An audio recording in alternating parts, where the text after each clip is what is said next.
Sounds good. All right, hey guys, welcome. Thanks for joining us. I just said to Chris, I'll give everybody a couple minutes to get logged in, and then we'll get started maybe 1 or 2 minutes after the hour. When we see these numbers plateau a little bit, I'm very excited for this conversation and super grateful for Chris for donating some of his time today to share his wisdom with everybody. The call is recorded. Following this conversation, we will be sending out the recording and any, resources or documents that we talk about over the course of this conversation. So if you have to jump off early or you want to share this conversation with somebody on your team, you will have access to the call recording later on this afternoon. Kind of just a casual conversation. Chris has become a friend of mine over the last couple of years and is a tremendous wealth of knowledge as it relates to all things Wealthbox, especially workflows. And if you've been following along at all, Simplicity Ops is very big fans of workflows, technology, and systems and processes. And so this is a really timely conversation as we get started in this new year, discussing the value of implementing workflows into your practice. And so Chris, before we get after it, I just want to just kind of share, we'll start with like workflows 101, but then I want to get into some of the more advanced features and talk about things that maybe people haven't thought of or things that people can be doing to really elevate their workflow experience. But yeah, with that being said, you want to just get after it? Sure, let's jump right in. So I'm going to be monitoring you guys, the chat and the Q&A. So if you have questions, this is very much intended to be an interactive conversation. Fire your questions away to me. I will be monitoring both of those. But let's just start at the top, Chris. And so for somebody maybe that hasn't explored the world of workflows, what in its simplest form is a workflow? Yeah. And that's a really good question because there's a lot of teams that I speak with. Even today, I spoke with a firm that has just never used a workflow. And I think the understanding of what it is, the fundamental reason for why it even exists, is the disconnect of really understanding what it is. But a workflow is a templated process, right? We all have processes in our day-to-days and we're always following the same steps. But the idea is a workflow allows you to standardize that process so that you're not looking at a checklist every time. The checklist is built into your system and the system holds your hand throughout the process. You did step one, okay, now do step two. Or you're prepping for a meeting, here's 10 things you got to take care of. So it's standardization. It is a templated process for any of your business processes that you might want to just kind of have ironed out, have templated and standardized. Yeah, I appreciate that. For somebody who's maybe thinking about implementing workflows, what where should they start? Like what's an example of a process that should be workflowed? Yeah. So there's definitely common ones. But then there's kind of just the overall, the catch-all of, and I think Kate, you're the one that even has said this in some of our previous webinars, but anything that requires multiple steps or multiple Mhm. days or anything that requires multiple people. And I'll kind of expand on that. So because with a task, for instance, it's a one and done. You kind of assign it and then it gets done. But if there's a follow-up, I get this question a lot. How do I know that a task that I assigned someone got completed? Do I get notified? And no, unless there's another responsibility that you have to do once that's done. That's a workflow, right? So now that involves multiple people. You do step one, and then that goes off to me, and I get that notification. So multiple people or multiple days.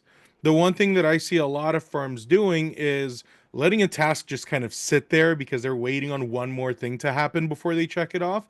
But if it's multiple things and you're waiting for a day, you're waiting for a couple days for a follow-up, that should be a workflow. You should break it down. So really the what should be a workflow, it's anything that matches that criteria, but from the perspective of just kind of what I see being used the most, you've got the top three. You've got the onboarding process. That's always Sure. something that needs to be standardized because it's something that involves a lot of compliance. You need to make sure that you cross those t's and dot those i's, so a workflow for onboarding is very important.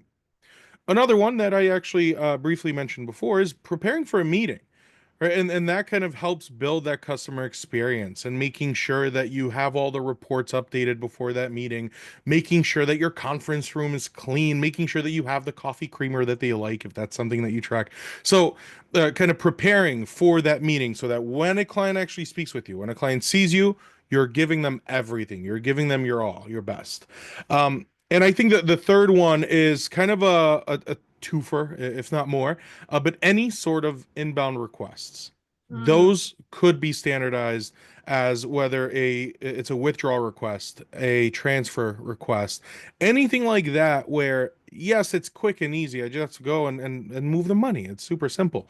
But then you have to double check the next day to make sure that it went through. And then you need to make sure that you notify the client. And if something doesn't go wrong, then you need to make sure that you double check, because that's how these requests slip through the cracks. You right. pushed it through, you assume that it went through, and then you forget because you have a very busy morning the next day.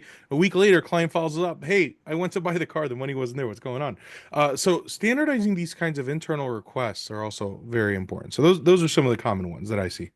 No, I like that. And it's I those are great examples. And when I think about it, I always say, because one of the questions I have to ask you is, what's the difference between a task template or a task and a workflow? And I always joke and say anything that's repeatable is workflowable. And I've expanded on that and said, because then it's unclear whether it should be a task template or whether it should be a workflow. And what I've come to the conclusion is anything that's done more than 3 times, that has more than 3 steps.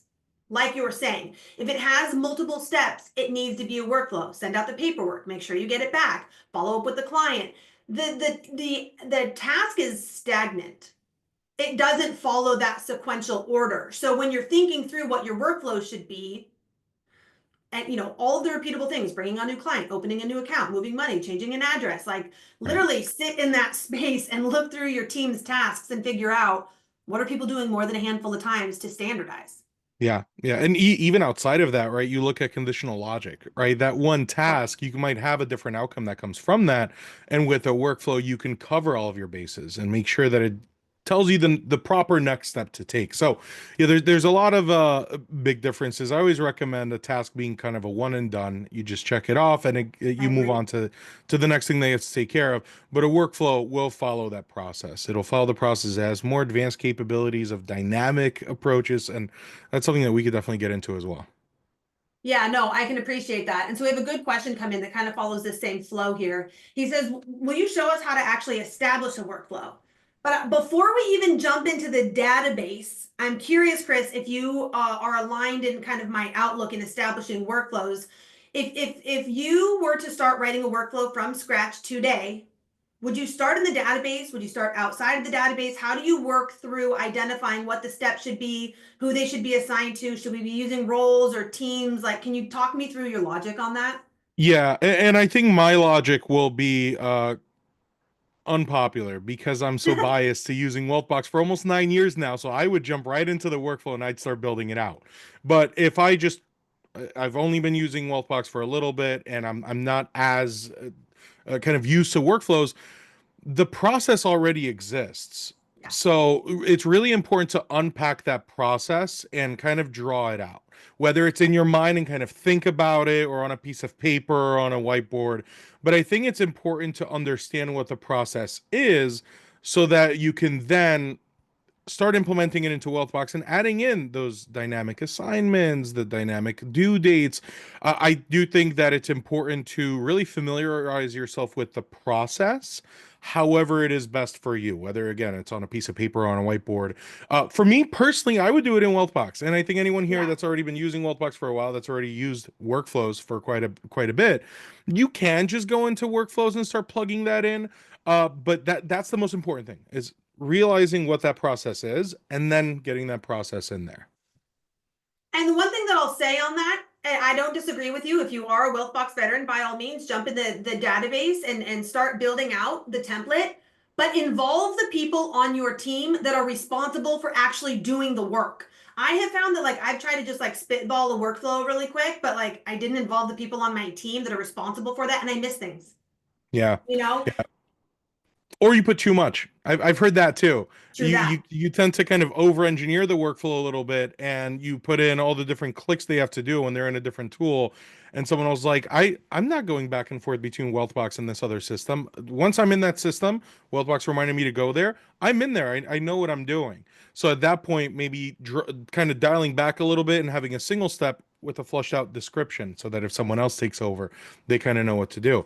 So yeah, definitely both sides of that argument as well.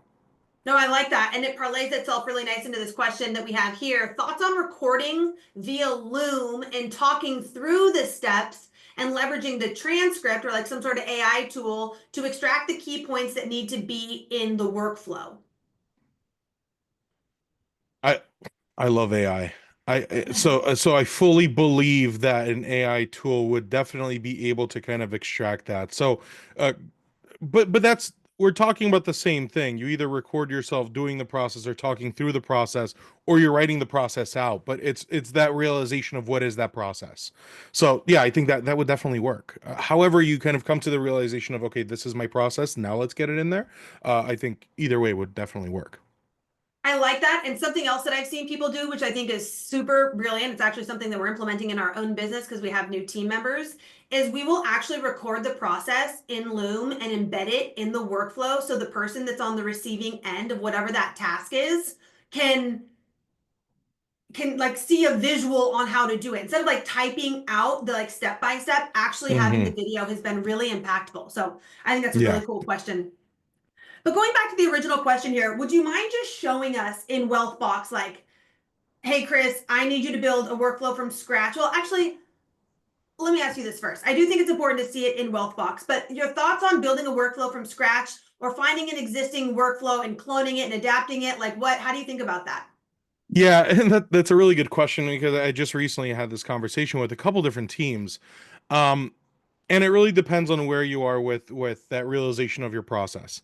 If Mhm. you're still building out a process, you're still not 100% sure, maybe you're wanting to enhance your process, starting with a template that already exists is a really good place to start because you could look at it and realize that, oh, this template is asking me to call to confirm that they'll be at the meeting. I don't do that now, but I'm open to kind of expanding and exploring that a little bit.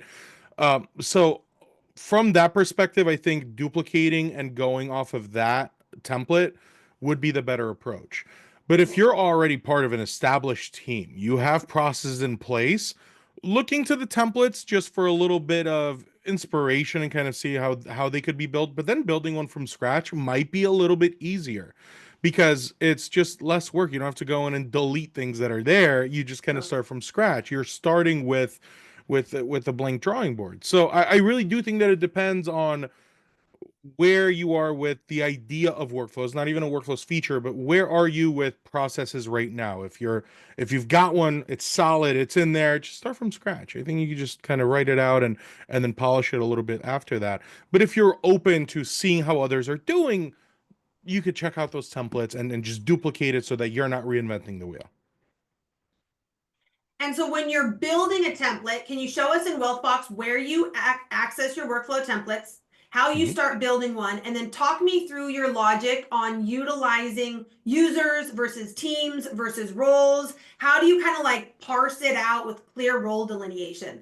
Yeah, certainly. So I'll go ahead and pull up my screen here. The first screen that everyone should be seeing is just my home page, which is, of course, where you would log into Wealthbox. Once you are logged in, you go to the home page. So really the first place that will go is the workflow section. Initially, when you click on the workflow section, you'll actually see active instances of workflows. So we'll see that there is an onboarding process happening for Delilah. This is how far along the process we are. So to actually find those templates to create new ones, we would click into the Manage Templates page at the top right. And right off the bat, this drop down is what will show you the different options. There's multiple templates. What we've done is we've actually got together with some of our integration partners to build some of those out, but we do have our own internal kind of in-house library of workflows. And you could, again, you could look at them or you could duplicate them and get that directly into as if you were creating your own from scratch and modify it and kind of go from there. We'll likely revisit this here in a couple of seconds, but talking about kind of building one from scratch, you can do that directly from here as well. Just hit the green add template button at the top right. So there are a couple of kind of preliminary things that you need to decide on when you're building a workflow. The default options are going to cover 90% of what you're building out, but it's good to understand what they are. So workflow name, that's how you find it. What is the name of this workflow? This is my onboarding process. This is my meeting prep. Sequential or not sequential. This is a really interesting one. And again, 90% of your workflows will likely be sequential. You have to do step one before you go on to step two. So when you're onboarding a client, you have to send the forms out and get them signed before you submit the forms, obviously. But if you're preparing for a meeting and here's 10 different things I need to take care of, and I might distribute that amongst the team, that could be non-sequential. Workflow 4, that is where you choose where a workflow is going to actually exist, if it's for context, opportunities, or projects, and we could expand on that in a little bit as well. You, of course, have a description. You do have the ability to share templates if you're part of the Premier and Enterprise plans in Wealthbox, where you might have a home office and you have different offices. You could kind of distribute those workflows. But then you start adding your steps. And if you're familiar with Wealthbox right now, and if you're familiar with tasks, it's very, very similar to what a task looks like. You have the name of the step. That's the actual line item that appears. That's what you need to do. And this is always a big one that I talk to firms about. I find that there's some firms out there that I've worked with that would just have a step that says information. And then, yeah, my team knows what that means, but it doesn't directly tell you what you need to do when you look at your list of to-do items. So that step name should be call client, gather information. It should be send paperwork. So it should actually tell you directly what is happening. We do have the ability to set due dates, and this gets a little funky and cool too, because we can use dynamic due dates. We can use static due dates. The default is dynamic. It's based on when you actually start the workflow or when you complete the previous step.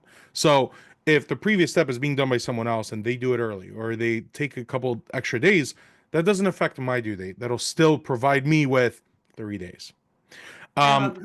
We also have the ability to build milestones. I love this capability. This is something that I have been really looking forward to until we rolled it out. I think about a year ago or so now. But this is a static due date. You're starting the workflow and you're setting a workflow up to prepare for a meeting. You need to do something exactly a week before that meeting. You could essentially label what that milestone represents. So this is the meeting date. And then I want something done exactly 1 week before that meeting. So if I start my workflow today and the meeting is happening in a month, this step will come up exactly 1 week before. And if I'm starting this workflow today and the meeting isn't for another year, it'll still come up exactly 1 week before that actual meeting. So that's just a couple different ways that we could set due dates. Then we have assignments, and that's where, Kate, you were kind of asking about the different options here. So there are, again, dynamic options. There are static options.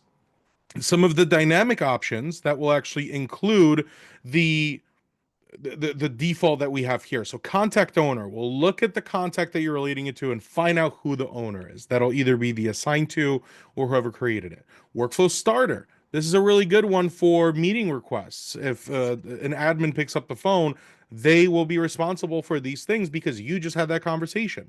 And then some other steps could go to someone else. Then we get into contact roles. This is a dynamic field that is custom created on a contact where you can have multiple users that can fill a specific role for that client. So you might have a primary versus secondary advisor. You might have a dedicated CSA. Let's say you have 4 CSAs, but you kind of split up your book. So here, these 250 clients, this is their CSA. So you could point to a dynamic field on the client. This gets really advanced if you wanted to. It could kind of really get into the nitty-gritty here. But then we have the static options, which are the individual users that are on your account, as well as teams. And I know you had actually asked a question earlier, how do you differentiate between when I should assign someone that's in a contact role or a team? A role is always going to be an individual. It's just based on that client. So for this client, Kate is the CSA, right? But then I might want to assign something to the client service team.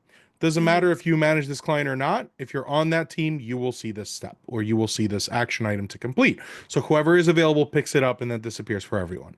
So it's a one-to-many versus one-to-one. That's more of a dynamic approach. So once you choose who it's assigned to, the rest is just like a task. You could set your priority. You could set a category, which is customizable and it's actually shared with your tasks. You have a description and the ability to attach a file. But that's it. You save that step and then you kind of move on to the other step. So I could go ahead and add a step to call client and I could just start plugging in additional steps. There are more advanced features here, but that's the basics of establishing a workflow. Kate, I'll hand it back over to you. I don't want to get too deep into some of these advanced capabilities before we were able to cover some other things. No, this is really great. That's a phenomenal overview. We got a couple of questions coming in here, kind of into the nitty gritty. Can you delete the time on a milestone? So there is no way to delete the time that is on the milestone, specifically because of there's actually an instance where that milestone can point to an existing event in Mm. Wealthbox, which always will have a time. So I think just because that time frame will also, or that event or that thing that you're pointing to will most of the time have a time, that's going to be in there by default. The time when you look at your to-do list, it's always day-based. It's never Yeah. going to be time-based. The time really only applies to notifications. So if you want to be notified of something via email that something is coming due early in the morning, you could set the time for early in the morning. But if it's later in the day, you'll still see that as due today. So my recommendation is just to kind of set that due date to just the start of business for you, just so that you get those notifications right away. You could move it out later if you wanted to kind of split that up. But unfortunately, there's not a way to completely remove that time. Okay, this is good to know. What about, can you delete a task that has been initially set up as a repeat? So we're kind of shifting gears a little bit here off of workflows. When a task has been set up to be repeating, you do have the ability to delete that task. You would essentially click the three dots and click on delete, and then you'll actually be asked a question. So if you choose only this task, Mhm. it'll kind of skip this instance in the sequence. But if you do choose the top option, this task and the entire task series, it'll delete it entirely. So I hope that that answers your question. I think it does. And so I'm jumping back to workflows for a second, but when you one of the questions that I get a lot here is like, how do I see my workflows? How do I see my firm's workflows? Can I run reports to make sure that there's no bottlenecks? Like, how do I manage productivity and bandwidth and like see what is going on in my business as it relates to these open action items? Yeah, so there's a couple of different ways to do that. And once you start using workflows more in depth, you will start kind of really meshing them together with your tasks. So I'll kind of start at the top there because your homepage is your homepage. It's your responsibilities and your tasks. But if you go into the task section, you do have the ability to see everyone on the team. But specifically from this view, I can also include my workflow steps. Cool. So this is one of those views where you could just click on tasks and workflow steps and see what's overdue. And that just kind of gives you a glance to see who's most behind. It looks like there's a something that needs to be done here on July 24th to turn off the AC. Apparently, Ruth forgot to do that, and now we have a huge bill. But this is one of those views that you could look at for just individual responsibilities and who's falling behind. Then we get a little bit deeper. We can go directly into workflows and again, view all teams and users and see, again, by due date, what is the most behind. But then we could get a little bit more granular with reporting. And then even beyond that, with some of the visualization with charts and graphs. So what we have the ability to do, I won't spend too much time on this because this does get into more advanced kind of usage here. If anyone is interested, feel free to reach out, and I'm sure Kate can help with this as well. Essentially, the idea is that you're creating a report that is specifically looking at workflow steps or tasks, and you're looking at workflow steps that have not been completed. All right, so we only want ones that are not yet completed, and we specifically want to see ones where the due date is in the past. They're overdue. We're trying to see where we're getting stuck. But then the idea is that you're including who it's assigned to. And then based on who it's assigned to, when you start looking at those results, what I'm kind of referring to here, and I'll see if I have one that already exists here. Um, I have incomplete workflow steps. Let's see if this is a good. So here's 39 steps in these results, but I can now take essentially add a chart and find out who is the most overwhelmed with a simple donut chart by slicing it by who is assigned to this. Keep in mind, this is a demo environment, so most of this is going to be Brad Creedon, but this gives us a good idea of, hey, these are incomplete steps. 30 of those are on Brad's plate. Why? Right? So that's the identified bottleneck here that's happening. We now need to find out how do we redistribute that, or how do we free up Brad's time. Um, so we just kind of looked at different tiers of doing this. There's a lot of different ways to go about this based on how many activities you have going at once. I personally think that a visualization that shows you the bottleneck and then even rolling that up to dashboards and having multiple of these, and that's something that that also exists, that kind of gets into the weeds a little bit, but hopefully that kind of gives everyone some cool ideas. It's fantastic insights. It's a question that we get a lot, like you're tracking various business metrics or measuring adoption. Because right now it looks like Brad is either completely underwater or he's just not bought into the system, right?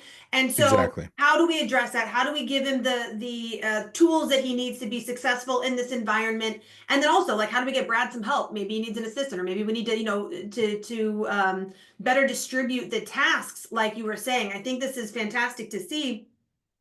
Um, a couple of other questions here. How often do you see firms running audits like that to ensure there aren't bottlenecks or people aren't falling behind?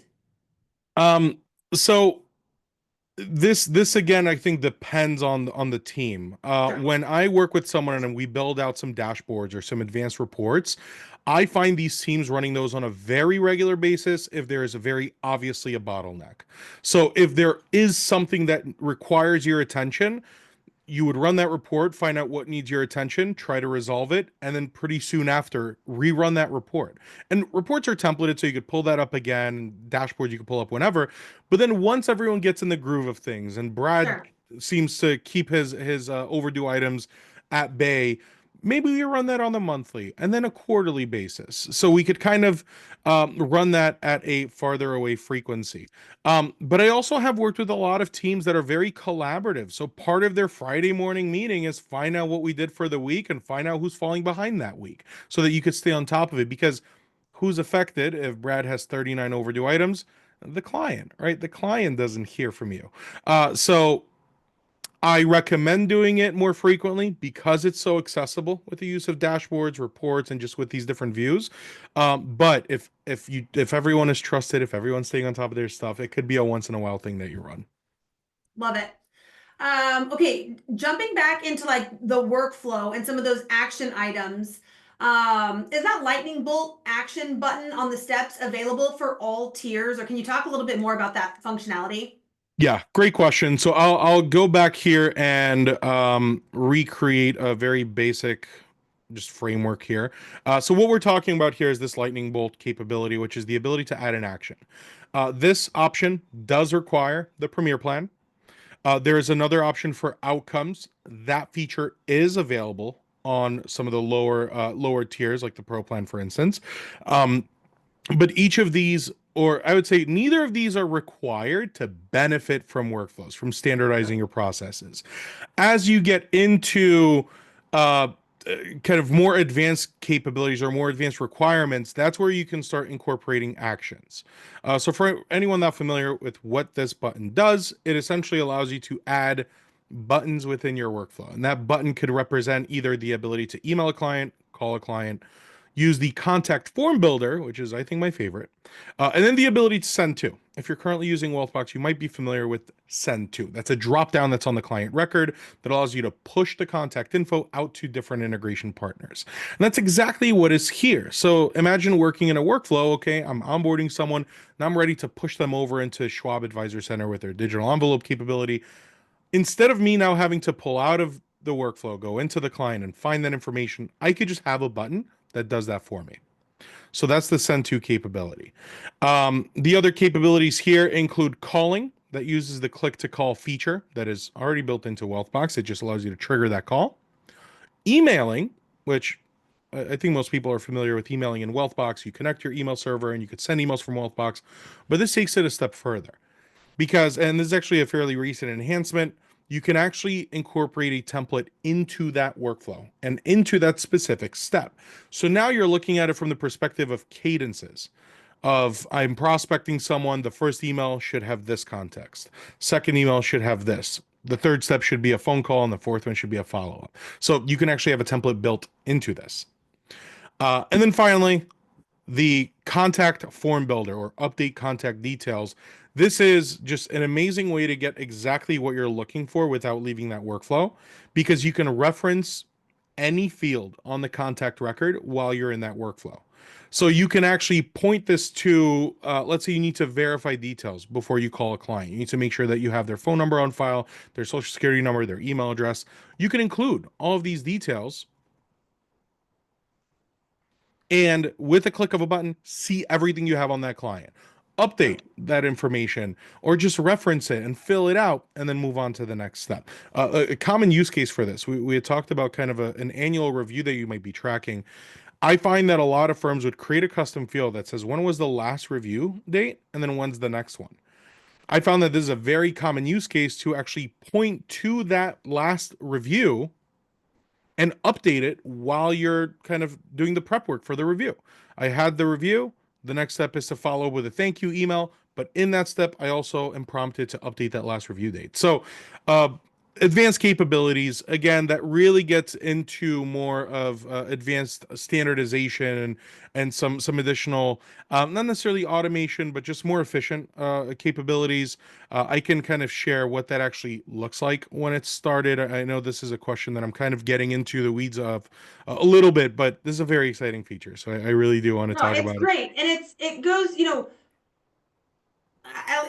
we're trying to cut down on all of the unnecessary places that you go to run your business, like literally the amount of tabs that you have open. And this Right. solves so much of that. Emailing out of a Exactly. workflow, updating a contact record out of a workflow. It's so centralized and it's going to save you so much time. This is pure gold. Yeah, that's exactly right. So I'll just start a workflow that I know has these workflow actions in here, and this is exactly what it looks like. So I have a Thunderbolt icon with a button. The button is labeled however you want, and this one is called Verify Details. So now I have prospect verification. Okay, let me click on this button, and it gives me all the fields that I decided that should exist in this workflow for me to verify. And this might be me on the phone with them, where I'm talking to them and talking about their email addresses, their phone numbers, and I might need to reference that. Another example here will be with calling the prospect, and this is something I point out as well. It just triggers that click to call feature. Then we also have that emailing capability that I mentioned pre-fills the email. There it is. It's pre-filled. It's ready to go. We could have that conditional kind of mail merge field in there too, so that it personalizes, and all I hit is email and send, and I'm done. I don't have to worry about it. So that's workflow actions. Again, it does require the Premier plan, but the Premier plan is also something that is needed for the more advanced dashboards, customizing your home page. So when you are kind of ready to take that next level, there's a lot that you get out of that higher tier with Wealthbox. Question on the emails here. Is it possible to schedule an email template to be sent in the future, especially if a recipient hasn't previously responded to the previous email? Sure. So the short answer to this is no. There is no way to schedule an email to automatically go out into the future. But again, with the use of a workflow, you can have that kind of that follow up 3 days later to send that with just 2 clicks. So Yeah. although it's not automated, you're able to add more context to the email and just hit send, and it's a lot easier. What we have in Wealthbox with the emailing capabilities is it's lightweight marketing. It's not meant to replace your automated emails that are sent out for a newsletter. It's just giving you an easier and a more efficient way to reach out to your clients. So again, although you can't schedule that email, it could exist in that workflow for you to email. There's a capability in tasks that will automatically give you an email button if you just reference that you need to email someone. But on top of this, I will also mention when you are looking at an email within Wealthbox Mail, you do have the ability to set a reminder if they don't respond to an email. So if within a certain amount of time no one replies to it, Wealthbox will actually ping you about that. So that again just kind of serves as a really good reminder for you to follow up with an email, which again could be templated with a couple clicks. That email could be sent out. It's impressive. Couple of other questions. Like, let's say you have a review meeting, and as a result of that review meeting, we need to like change a Benny, change an address, and move some money. Can we be running multiple workflows under one contact record at the same time? Yeah, you certainly can, and that's the recommendation. Right, with all these individual action items that come out of a conversation, you'll want to either start multiple additional workflows or create multiple tasks that are templated off of that. But you Okay. certainly can have multiple, and that is not going to affect anything on that client. On the client record, you could see all of the individual workflows that are started for this client. And then within the workflow steps component, you'll see all the individual steps that are currently outstanding. So it doesn't really affect anything. It's still individual action items. They're just part of different processes. Can you, so like, I understand that if that we have separate workflows, and like you're doing your piece and I'm doing my piece, but what if we have a workflow that you and I, like I do a step, you do a step. Is there an opportunity for us to be working on the same, on different steps at the same time? Or is it sequential in the fact that like I have to do my piece before it goes to your piece? I love that question. So last week we here at Wealthbox had an offsite in Miami where we got to hear a lot from the product team. And it's a feature that is coming very, very soon. So, and I'll very lightly, briefly talk about this without getting in trouble, hopefully. But essentially, what we're looking at is, and really to kind of unpack the question here, a workflow could be sequential or it could be non-sequential. It's one or Right. the other, right? And that's something that either decides that yes, I need to complete all the previous steps before moving on, or no, any steps can be completed at any time, with of course still the ability of due dates. But what we are building out and what we are going to be rolling out, hopefully very soon, I definitely won't be able to share dates, is nested tasks or nested checklists within a workflow step or Love within a that. task. So, yes, to your point, when this is available, a single workflow can have five different things that need to be done by different people. And then once that is all completed, that's when we move on with completing that workflow step and move on to the next one. So, very soon, currently, the way that I find firms doing this is creating a non-sequential workflow and then pushing out the due date of the third one to a week out, assuming that you and I are working on ours immediately. And then the third one, we will know naturally if we're both done, we could move on to that one, but just kind of offsetting due dates a little bit. But very Yeah. soon, a built-in native solution will exist. Yay, that is so exciting. Um, should workflows be launched on a contact record or at the household record? Are there any benefits of doing one over the other? I love that question. I love that question because there's a really, really good and direct answer that I always like to provide. And that is when you're working on a workflow, right? So this is an example. I have an onboarding process for Delilah Jones. And the current step is asking me to follow with a client via phone or email. That phone number is on the individual. That email is on the individual. It's not on the household. So if this is related to the household, I now have to click on the household, go down to Mhm. family members, and click on the individual I actually want to call. We're always about reducing clicks. So my recommendation is add it onto the individual. And to even take that a step further, if you are if your firm kind of organizes your clients by households, I would still recommend treating the head of household, which would just be your main point of contact, as that household record. Everything is there because most things that I do for this household, I still go through that one person and Okay. everything still rolls up to the household. So you can look at the household record and see the full history. But from that perspective of I need to find that number very quickly, I need to find that email very quickly, I recommend adding those workflows onto the individual just because of the two clicks that you'll save. At the I end second of the that. day, it really doesn't matter. And the recommendation is that you just stay consistent with it. But if you don't know where to start, I recommend the individual. That could just be a personal thing. I totally agree with you. Is there any discussion at Wealthbox to create a client onboarding and intake form that feeds directly into Wealthbox that would allow a client to update their own records? AKA in a workflow, like you send out an initial intake form and can they double check it and verify the information is correct and push it into Wealthbox? That's Um, the question. And then the second question is basically the same about like a fillable PDF or something that could accomplish that. What are your yeah. thoughts on that? So Wealthbox has always, even from the very beginning, and I've been here for almost 9 years, the idea is that Wealthbox is a CRM. That is what we are, and we won't really delineate too far off of that. We might have some tools that kind of go outside of the box just to assist the CRM. But one of the core foundational parts of a CRM is that it is internal. Yeah. Um, and that's why we don't necessarily have anything that's client facing. We don't necessarily have a form tool. However, we have phenomenal integrations with a lot of tools that do exactly this. And I'll just name drop Precise FP. They've been a unicorn for a while. That's been doing this for a while. And it does exactly that. It's the ability to build a custom form that you send to the client. They fill it out.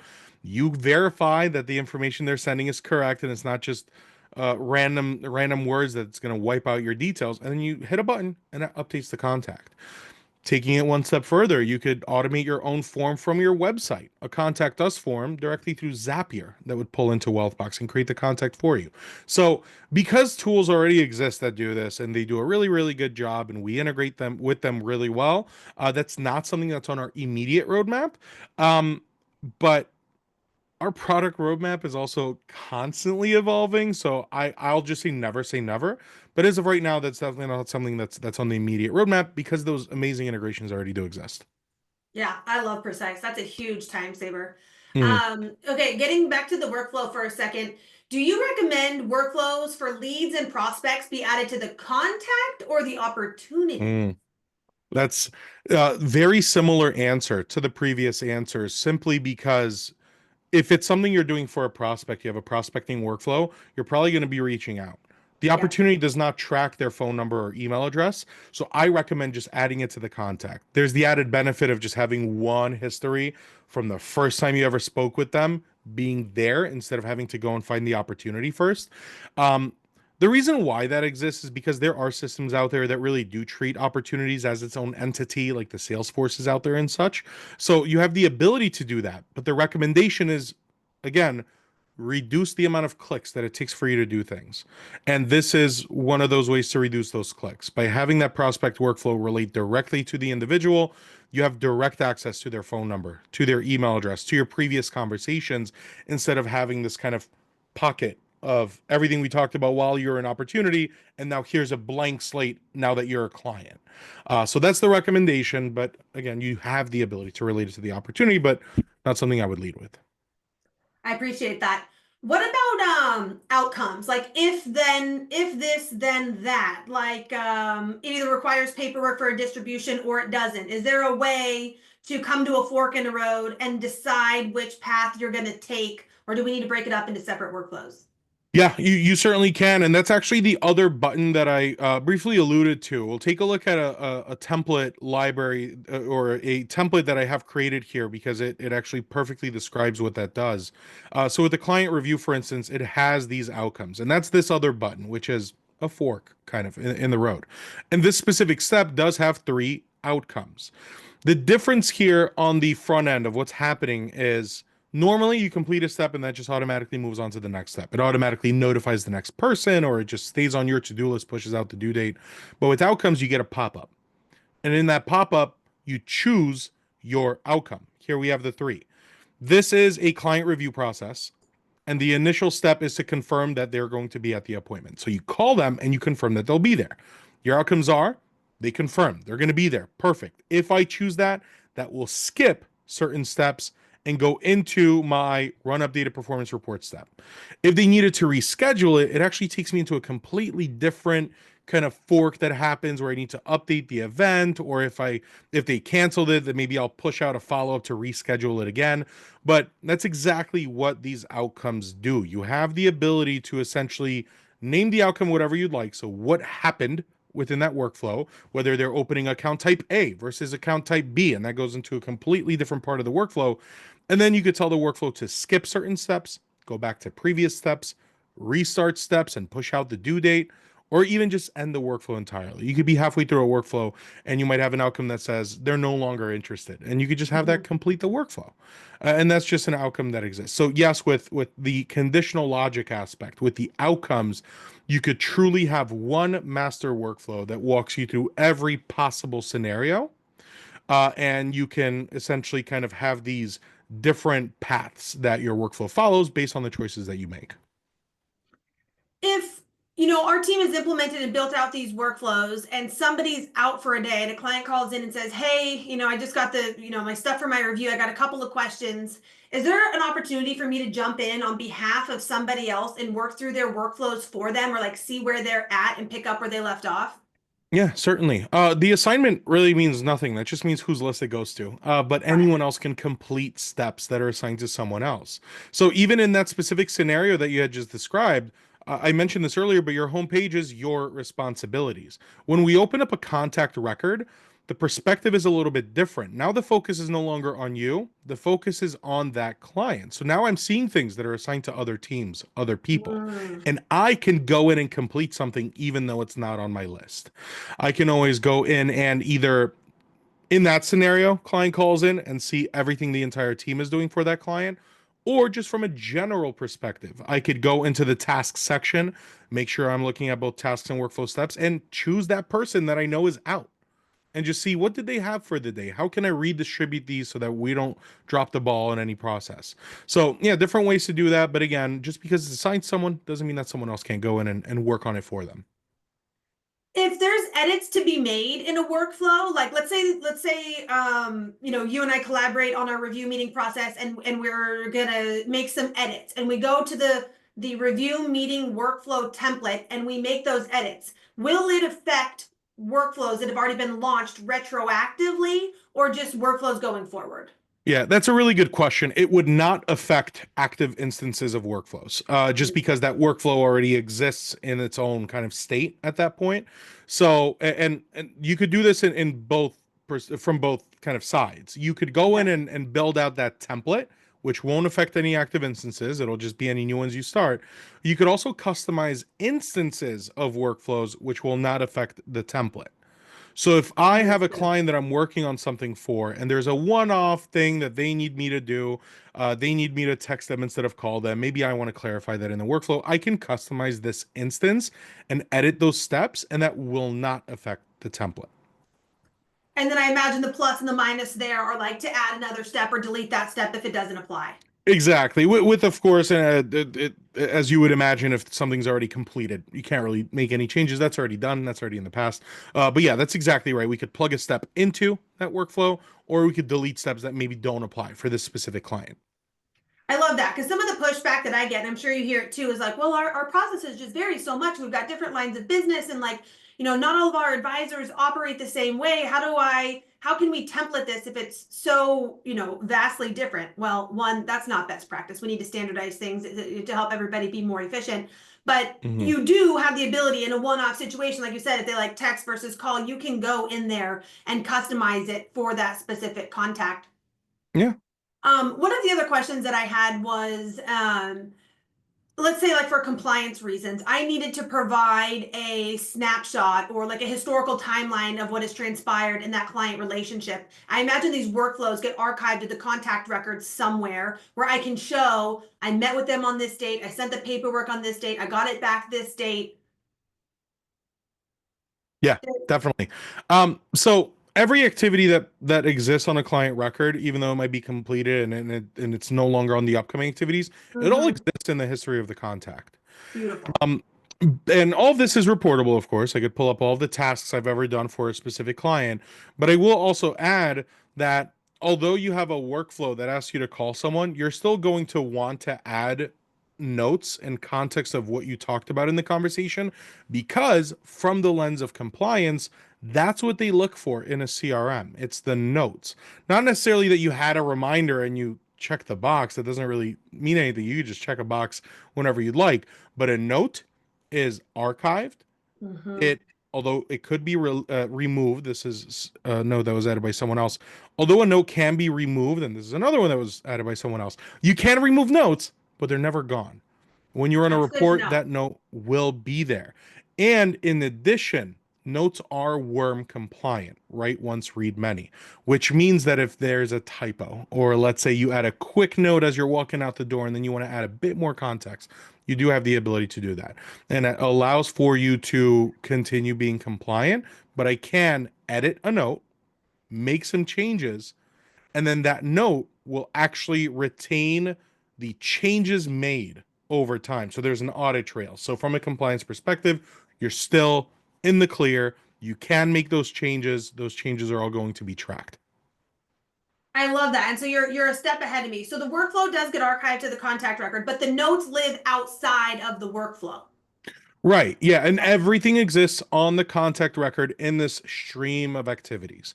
Right. So you might have in that stream, you might have a note that I just had a conversation with Delilah Jones, and directly below that is the task or the workflow step that you just completed that says call the client or email the client or have a conversation with the client. So you'll see kind of an entire history of why we called someone, what we talked about when we called them, any tasks or workflows that came from that conversation. It's all in this long stream of history, which we can filter by types of activities.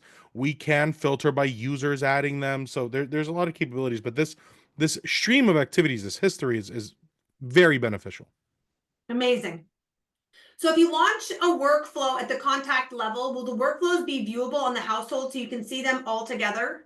Yeah, really good question. So that's one of the primary benefits of householding in Wealthbox is that the entire activity stream, and being very specific with the words that I use, and I'll explain why. The entire activity streams of all individuals roll up to the household. So when I go to the household record, I will see a combined history of everything done for every individual person, and it'll let me know that it's related to Delilah, and it'll let me know that it might have been related to Kevin Jones, which is the spouse in this household. So yes, it will combine the history as you're reviewing history before meeting them, although a household is still its own contact and it still has its own upcoming activities. So if something is upcoming for an individual, it will not show up on the household level. Uh, Same as the other way around. It will not show up if you have something added to the household on the individual, but the history, the stream will. Great explanation. Another question about activities. Can a note be attached to an event? Sure. So any activity in Wealthbox can have a reply. And we see that with this example here. It's kind of like a comment, like you would add on social media platforms. So you can add a reply, add more context. You still have rich text editing, but this is not considered a note Mm-hmm. from that lens of compliance that we were referring to earlier. So although that activity could be there, I still recommend adding a note so that we could remain compliant. There's additional benefits of adding a note because you can template out your notes. So for a client review, you might want to hit on all the same things. You can have a template that pre-fills that note for you. And then in addition, the activity stream being in chronological order, if you add a reply to a meeting that was actually scheduled a week ago, that reply, although very recent, you won't see until you scroll down and find that event. So a note being timestamped will appear at the very top. It's a very recent conversation. That's an added benefit to that. So yes, you can attach content to a note. You can add details onto a meeting that happened, but I recommend adding that as a separate note. And there's no way to combine the two. The idea is that you go to the client record, and that's your main landing page of everything. You can use the search feature to look up a review meeting, and you'll see where the event was scheduled, where the note happened, what the follow-up was from that review meeting. Brilliant. Okay, a couple of other questions. Well, actually, the last question I have today, you had kind of already shared some exciting things about, advancements in the tool. Curious if there's anything else upcoming that you are excited about that you'd like to share with all of us to get us amped up on Wealthbox for this year. Yeah, there's there's so much, and I don't know what I can and can't share. I'm putting you on the So spot. I'll share what I do know. Some of you may have seen a recent enhancement in reports where we added AI in reports. Just AI. We're expanding on that. That's kind of all I'll Amazing. mention is that the reports is really just us getting our feet wet to see how we can actually have generative AI inside of the CRM. So that is something that we'll see expanded on. Automations, trigger-based automations. Think of a built-in Zapier kind of thing. That's something that is being worked on that we are hoping to have at some point this year. There's a lot more that we are working on that's kind of Things that I definitely am not able to share, but we're not slowing down. That's really what it comes down to. We're going to keep rolling out these kind of trend-setting enhancements to the CRM, and we know it's going to benefit everyone. That's amazing. Well, I can appreciate where your head's at. That's talk about a time saver. Integrating AI in there and getting native automation set up would be Right. huge. All right, there's one more question here. I don't totally understand what this means, but you mentioned RTF. I think that's How? rich text editing when I was talking about that. Okay. So RTE, yeah. Yeah. How to edit RTF for email templates without knowing HTML coding? Yeah, and that's a really good question. So HTML coding is actually a completely different language to rich text editing. Rich text editing is it's kind of HTML behind the scenes, but you don't actually get exposed to the code. So you have like all the different options here at the top that you can use for rich text editing. What's great about rich text editing, even if you don't see the code behind the scenes, is you could paste things in that we don't even have the ability to have to change, like font colors. You can add in a red font if you wanted to and save it into a template. But on the email side, you do have rich text editing, but you are also exposed to the code if you wanted to. The reason why that's there is because there are email template building tools out there that exist. Some are for free, some that you could pay for, where it's designed with different banners and such. So you just paste in that code. I don't recommend anyone goes in here and tries to understand what this does unless that's already something that you do. There are small things you could paste in here that's HTML code related to change certain things like the size of your font or even the font itself that you could change. Um, but if you're not familiar with HTML and you have no intention of being familiar with HTML, you can always paste in directly and that'll copy the styling of whatever you're pasting in. That might go outside of the editing capabilities that you have up here. So again, font sizes, font colors, when you paste it in here, that'll retain the styling for it. So hopefully that addresses your question. But you do have that exposure to HTML. If you were to build one out, style it, you do have the ability to kind of paste that in there. Amazing. Chris, you are a tremendous wealth of knowledge, and I'm so appreciative of you sharing your wisdom with everybody today. As I mentioned earlier in the call, we will send a follow-up to everybody today with the call recording and contact information to reach out to Wealthbox, whether you're looking for support or looking for additional information as a new user. We will happily send all of that out. Chris, any parting words for the group? Never hesitate to reach out. That's I think the one thing that I wish everyone really knows and understands is that behind Wealthbox is a team, and there's actually multiple teams. There's our support team, our success team, migration team if you need help importing things. So just never hesitate to reach out. We're always happy to help. And never miss out on these webinars. Kate and I've done a couple already, and these are always super exciting, and I think there's always a lot of great takeaways from these. Wonderful. Well, I'm truly appreciative of your time and your generosity today. Of Looking course. forward to doing another one of these and open you guys to another topic if you guys want to go deeper into workflows or talk about tasks or whatever. This is really fun for me to do. So, Paula, looking forward to talking to everybody here in the future. Thanks again, Chris. Thanks, Kate. Thanks, Thank everyone. you. Bye now.